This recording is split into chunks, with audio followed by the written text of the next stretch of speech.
हनुमान जी लंका गए, इसको इन युवानों को कैसे जोड़े? इन्हें तो वीजा, पासपोर्ट, फॉरेनर ये शब्द पता है, तो इनसे कनेक्ट करने के लिए हमारा अध्यात्म इतना विशाल और इतना अथाह है कि उसमें कुछ भी आप डाल दो वो सरकार ठीक है। आपका ये कहना कि मेरे पास एक गधा है जिसमें वाईफाई है और वो प्लेन में भी वाईफाई चलता है, ये मजाक की बातें नहीं है। लोगों की दृष्टि से, भावनात्मक दृष्टि से देखा जाए तो ये बहुत गहरा विषय है। मजाक की दृष्टि से अगर कोई देखेगा तो देखो, जाकी रही भावना जैसी प्रभु मूलत देखी तिन तैसी। भगवान की कोई लीला को सिर्फ रासलीला को उठाते हैं, लेकिन हम तो महाभारत भी उठाते हैं। तो अपनी अपनी दृष्टि है, हम ये मजाक में नहीं कहते, हम उनको बताना चाहते हैं कि हमारे देवी देवताओं से जो हमारे इष्ट की परंपरा की जो निशानी है वो अगर नजदीक रहे, गुरु की निशानी अगर नजदीक रहे, माता पिता की बातों की निशानी नजदीक रहे, तो बेटा कभी गलती नहीं करेगा, वो चार चांद लगाता रहेगा। शास्त्री जी, इसको कहते हैं आप अंधों के शहर में आईना बेचने की कोशिश कर रहे हैं। ऐसा हमारा भाव नहीं है, अपितु हमारा भाव यह है कि उस केवल वाईफाई को हम बताते नहीं, उसकी महिमा भी बताते हैं और दरबार में आने वाले लोगों को उसकी महिमा का अनुभव भी कराते हैं। तो फिर वो जो बात मजाक की है ना, वो फिर अध्यात्म, आस्था, ईश्वर से जुड़ करके नास्तिक भी आस्तिक बन जाता है। तो अब मैं लोगों को बता दूं कि एक बार बगैर टिकट पकड़े गए थे आप रेलवे में। ये तो बताना चाहिए, बिल्कुल पकड़े गए थे, लेकिन ये भी बताइए कि हम टीटी से ही 1100 रुपया लेकर आए थे। उसी टीटी से लेकर आए थे, जिस वाईफाई की आपने चर्चा की, उसी वाईफाई की दम पर उसके बाप का नाम बताकर लेकर आए थे। इसी तरह की बातें कह के ऐसे दिखाते हैं जैसे चमत्कार कर दिया, जैसे मेरे ऊपर हनुमान जी की बहुत कृपा हो गई, मैं भविष्यवक्ता हूं, और फिर जो भोले भाले लोग हैं वो प्रभावित हो जाते हैं। हमने कभी एक नहीं दावा किया कि हम चमत्कारी हैं। आज भी आपकी अदालत में हम कहते हैं कि हम कोई चमत्कारी नहीं है, हम कोई ईश्वर नहीं है, हम कोई महात्मा नहीं है, हम एक आम इंसान हैं, लेकिन हमारी अपने इष्ट के प्रति आस्था, ऋषि परंपरा के प्रति आस्था है, जो महर्षि वाल्मीकि से पत्र दरबार की महिमा चली है, उस महिमा का हम अनुकरण करते हैं और उस आस्था में उलझनों में का रास्ता मिल जाता है, तो उसे आप चाहे चमत्कार मानिए अथवा फिर आप अपनी बुद्धि से जिसने जो जाना वो हमें माना। देखिए शास्त्री जी, बहुत सारे ऐसे लोग हैं, गरीब हैं, परेशान हैं, बीमारियों से थके हारे हैं, डॉक्टर से आशा छूट जाती है, हॉस्पिटल से आशा छूट जाती है, वो आपके पास आते हैं, वो सोचते हैं यहां इलाज मिलेगा। किसी का बच्चा बोल नहीं सकता, किसी का बच्चा चल नहीं सकता, वो लोग बड़ी आस्था विश्वास लेके, जो मैंने जानकारी हासिल की, वो आते हैं, सोचते हैं कि यहां से शायद उन्हें कोई रास्ता दिख जाएगा, और उन्हें मिल जाता है। ये जो आते हैं श्रद्धापूर्वक आते हैं। देखो, जिंदगी में अगर वो परेशान है और डॉक्टर से परेशान होकर के या कहीं से निराश होकर के आया और उसे कुछ मिले ना मिले, हम ये तो नहीं कहते जिसकी जितनी निष्ठा उसको उतना हमारे बागेश्वर बालाजी के दरबार में मिलता है, और अगर नहीं मिलता, अगर उसे जीवन जीने की अगर डांडस और सत्तावना मिलती है, तो क्या यह भी कम है? बिना पैसों में, बिना दक्षिणा दिए, बिना कुछ लगे, अगर हनुमान जी से जुड़ रहा, अगर वो प्रभु से जुड़ रहा, अगर उसे जीवन जीने में 4 दिन की जिंदगी है, डॉक्टर ने कह दिया तो मर जाओगे, लेकिन बागेश्वर धाम के नाम से उसके चेहरे पर मुस्कुराहट है कि मेरा हारी का सहारा है, तो अगर ये मुस्कुराहट उसके चेहरे पर आती, इससे किसी को गुस्ताखी क्यों? देखिए, अगर बागेश्वर धाम आने से लोगों का इलाज हो जाता है, तो फिर आपको कैंसर हॉस्पिटल बनाने की क्या जरूरत है? यही तो हम बताना चाहते हैं कि दुआ और दवा दोनों आवश्यक है। हमने ये नहीं कहा कि हम डॉक्टरों के खिलाफ हैं। मैंने पूछ लिया तो आपने दवा ऐड कर दिया उसमें। नहीं, हमने औषधालय बागेश्वर धाम पर खुलवाया है और मंदिर के समीप खुलवाया है। वहां पर ग्राम पंचायत का भवन है, वहां पर आयुर्वेदिक औषधालय है। दुआ और दवा मतलब नीचे दवा है और वहां ठीक नहीं हुए तो दुआ के लिए चढ़ जाओ मंदिर पर, दोनों काम करें। और ये कोई नई बात नहीं है, हमने ऐड नहीं की, डॉक्टर खुद ऐड करता है, ऑपरेशन करता है, जब ठीक नहीं होता तो वो भी कहता है तुम भी प्रार्थना करो। ये बात सही है कि देश में बहुत सारे ऐसे लोग हैं जो कहते हैं हमारे पास सिद्धि है।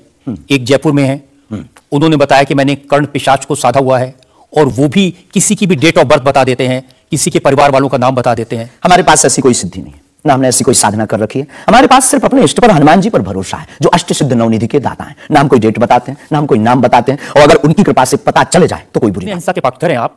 आपने खुद एक बार कहा कि अब सब हिंदू अपने हाथ में हथियार, माला और भाला रखो। ये तो हमारी देवी देवताओं के भी हाथ में, प्रत्येक भगवान के हाथ में, किसी के हाथ में मुगदर है, त्रिशूल है, उनसे भी लोगों को आपत्ति होगी जिन्हें दिक्कत है। हम सुरक्षा करना, भारतीय संविधान में भी हथियार देने का लाइसेंस दिया जाता है, उसको बंद करवाया जाए। जो हथियार देने का लाइसेंस है वो आत्मरक्षा के लिए, तो हम भी आत्मरक्षा के लिए भाला रखवा रहे हैं। हमारी क्षमता नहीं ना बंदूक लेने की, सब गरीब आदमी है। साधु संत के तुम रखवारे, असुर निकंदन राम दुलारे। एक तो हमारा पहला भरोसा ये है, हमारे इष्ट हमारे हनुमान जी है, और हमारा ये धमकी नहीं है, और बार बार मरना नहीं, एक बार बचना नहीं, तो डरना किस बात का? जब तक जिएंगे, प्राण अगर जाते हो चले जाएं, पर सनातन की चर्चा, घर घर राम पहुंचाने की चर्चा नहीं हम छोड़ेंगे। वो 50 उपाय कोई करेंगे। जितना मैं रिसर्च की हूँ, मुझे पता चला है आपको चाय बहुत पसंद है। चाहे रुपयों से नोट बुनाती रही, चाहे नोटों से कोठी चुनाती रही, चाहे कोठी में मोटर मंगाती रही, चाहे मोटर से होटल में जाती रही, चाहे होटल में बोतल खुलाती रही, चाहे क्या क्या ना करती कराती रही, मोटर से होटल में जाती रही, चाहे होटल में बोतल खुलाती रही, चाहे क्या क्या ना करती कराती रही, चाहे पाली जिन्होंने वो पीले हुए, चाहे छोड़ी जिन्होंने वो रसीले हुए, चाहे जी से लगी जी जरा हो गया, चाहे हरी से लगी जी हरा हो गया। अब एक ही चाहे हमको चाहिए, वो अगर चाहे हनुमान जी तो फिर क्या चाहिए।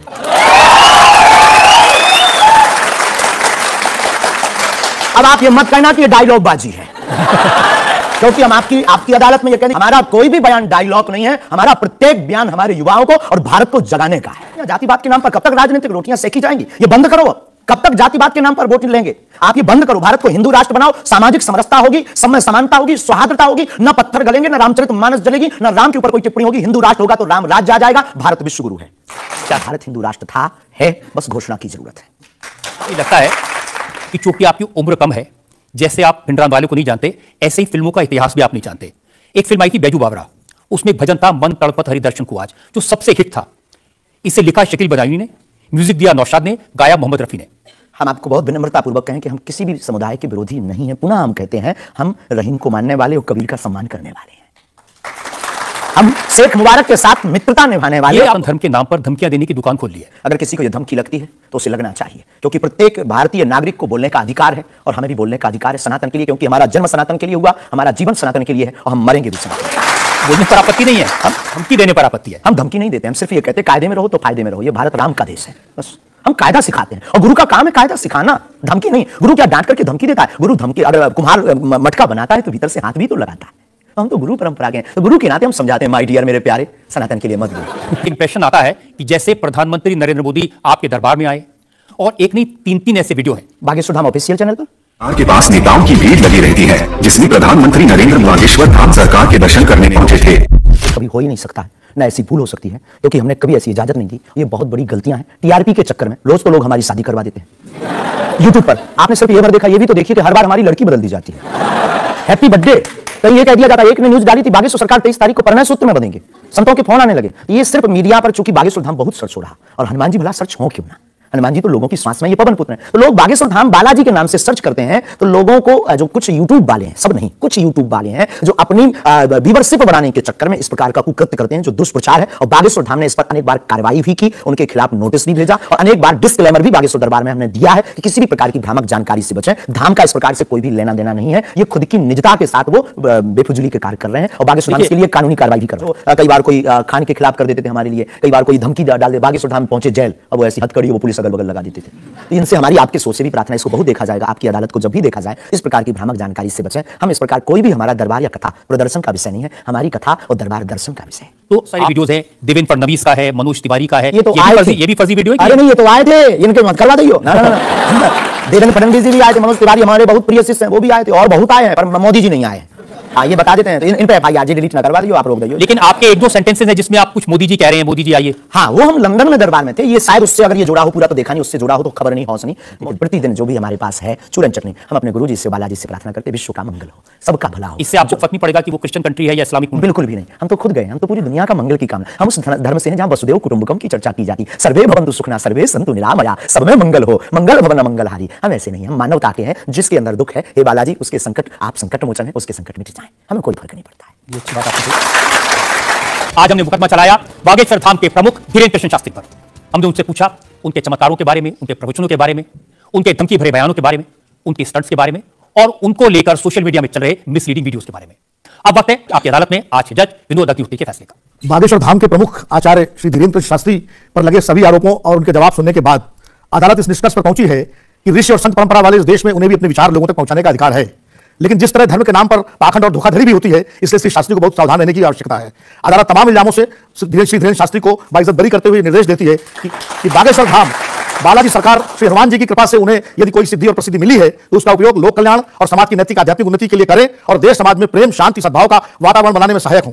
शास्त्री युवा है, इसलिए उनमें जोश स्वाभाविक है, परंतु जोश के साथ साथ होश भी अत्यंत आवश्यक है। अदालत अपेक्षा करती है कि उनकी वाणी में संयम, करुणा और क्षमा से अभिभूत रहेगी। आशा है कि धीरेन्द्र शास्त्री सनातन धर्म के इन्हीं शाश्वत मूल्यों के साथ भारतीय संत परंपरा को आगे बढ़ाते रहेंगे।